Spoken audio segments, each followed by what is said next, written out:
சூரிய பகவானே, இந்த அறுவடை நல்லபடி வந்து எல்லோரும் சேமமாக இருக்க விண்ணப்பத்தோடு இந்த பணியை நாங்கள் துவங்குகிறோம்.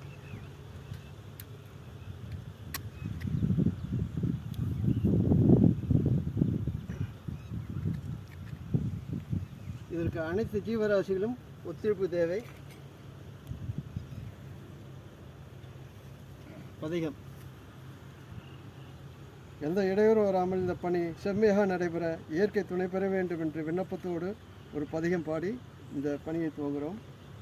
வேயிருது வாலிபங்கன் விடமுண்ட கண்டேன் மிக நல்ல வீணை தடவி மாசரு திங்கள் கங்கை முடிமேல் இணைந்தேன் என் உடமே பூந்ததனால் ஞாயிறு திங்கள் செவ்வாய் புதன் வியாழன் வெள்ளி சனி பாம்பிரண்டுமுடனே ஆசரு நல்ல நல்ல அவை நல்ல நல்ல அடியார் அவருக்கு மிகவே